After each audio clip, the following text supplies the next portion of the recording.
घरेलू फ्रंट पे, मुस्लिम तुष्टीकरण पे मोदी सरकार की आलोचना करते थे, लेकिन फॉरेन पॉलिसी पे हमने कभी नहीं की।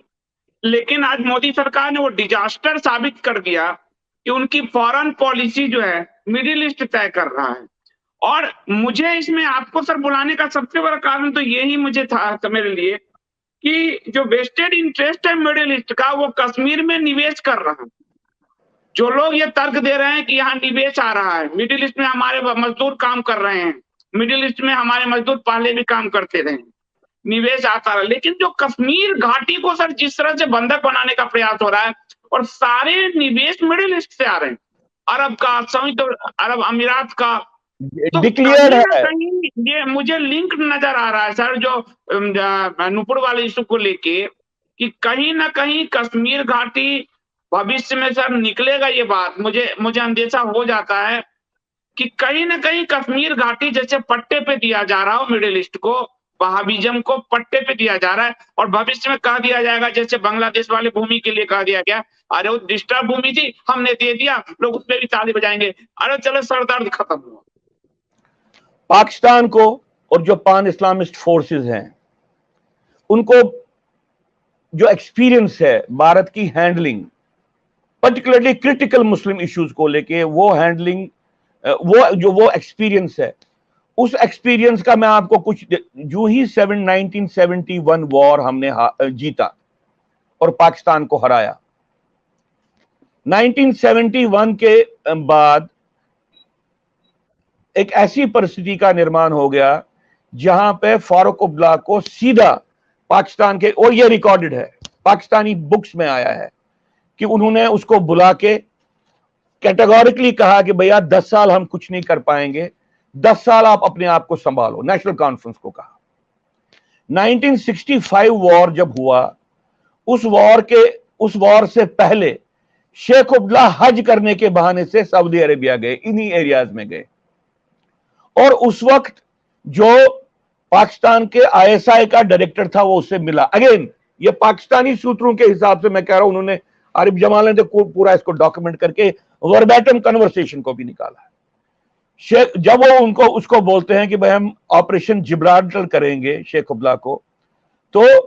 शेख अब्दुल्ला बोलता है कि भाई कश्मीर के लोग इसको शायद ऐसे वेलकम नहीं करेंगे, लेकिन अगर मैं सपोर्ट करूंगा तो फिर वेलकम करेंगे।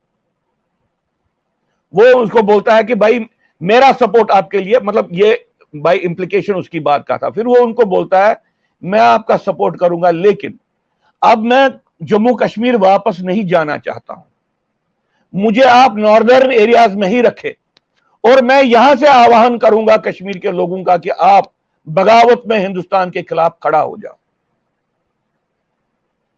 अयूब खान को मिसट्रस्ट था शेख अब्दुल्ला पे, बहुत कारण थे उसके, और वो शेख अब्दुल्ला की मुस्लिम लीडरशिप को जिन्ना से लेके पाकिस्तान की कोई लीडरशिप कश्मीर की, जो कश्मीर के मुसलमानों की वो लीडरशिप क्लेम करता था, इस बात से वो कन्वीनियंट नहीं थे। तो अयूब खान ने इसको ये बात की एश्योरेंस नहीं दी कि हम तुमको वापस नहीं जाने देंगे। शेख अब्दुल्ला को मजबूरन वापस आना पड़ा, और जो उसने ऑलरेडी एक्टिविटी की थी मिडिल ईस्ट में, उसके आधार पे उसको फिर से अरेस्ट किया। 71 वॉर जीतने के बाद इसी शेख अब्दुल्ला को वापस लाने का कार्यक्रम शुरू हो गया, और 75 में एज ए विक्टोरियस सीजर, एक जीते हुए राजा की तरह उसको वापस लाया और कश्मीर में स्थापित किया गया। तो हमने 4 साल में देखा, हमने एक जीत को हार में बदल दिया। शेख अब्दुल्ला के पावर के आने के बाद 5 साल में ही कश्मीर डिस्टेबलाइज हो गया। Constructing defeat on the platform of A victory, ये हिंदुस्तान के ब्यूरोक्रेट्स की और हिंदुस्तान के स्ट्रेटेजिक और पॉलिटिकल जो हमारे लीडर्स हैं उनकी कैपेसिटी है। आर्टिकल 370 को उन्होंने हटाया 2019 में, और आर्टिकल 370 को हटाने के बाद ये एक बहुत बड़ी विक्ट्री थी, क्योंकि पहली बार एक शिकंजा था जो भारत की गर्दन पे था कश्मीर में, इंपीरियलिस्ट शिकंजा था ये 47 से ही, उन सारी ताकतों का जो पार्टीशन में इन्वॉल्व थी, जिन्होंने भारत का पार्टीशन किया, और बाद में एक ऐसी परिस्थिति का निर्माण किया कि जम्मू कश्मीर पाकिस्तान की, भारत की धरती पे ही एक पाकिस्तान बना, भारत के पैसे से और भारत के संवैधानिक संरक्षण में। वो जो ऐसे ऐसे कश्मीर को निर्माण करने की जो प्रक्रिया बनी थी, आर्टिकल 370 के कारण ये इंपेरियलिस्ट मैनवर डिस्ट्रॉय हो गया। आपने नहीं देखा होगा कि कहीं पे अमित शाह ने या कहीं पे मोदी ने कभी भी ये कहा होगा आर्टिकल 370 के निरस्त होने के बाद, भाई हमने डिकॉलोनाइजेशन की प्रोसेस को कंप्लीट किया, हमने इंपीरियलिज्म स्ट्रैंगल होल्ड था उसको खत्म कर दिया। उन्होंने ये आर्गुमेंट नहीं दिया, उन्होंने बड़े बचकाने आर्गुमेंट दिया कि डेवलपमेंट वहां पे ठीक होगी, और कश्मीर के नेताओं ने उनको जवाब दिया कि कश्मीर की डेवलपमेंट बाकी स्टेट से बेहतर है। उसी दिन से फिर से विजय के गर्भ में से एक पराजय का निर्माण करने की प्रक्रिया शुरू हो गई, और उस पराजय की निर्माण करने की प्रक्रिया का एक सबसे बड़ा जो कंपोनेंट है वो मिडिल ईस्ट से डायरेक्टली कश्मीर में इन्वेस्टमेंट लाना, कश्मीर में इंटरनेशनल एयरपोर्ट बनाना, और साउथ कश्मीर को पुंछ के साथ जोड़ के एक लेजिस्लेटिव कॉरिडोर पाकिस्तान के साथ बनाना, डोमिसाइल लॉज लाना। इनको कौन सी मजबूरी थी डोमिसाइल लॉ लाने? इनको 2011 के सेंसस के बेसिस पे डिलिमिटेशन करना कौन सी मजबूरी थे? ये पार्लियामेंट में जाते और डिलिमिटेशन अवार्ड को अमेंड करके लाते। 2021 में तो वैसे भी सेंसस होना था, इन्होंने क्यों नहीं किया?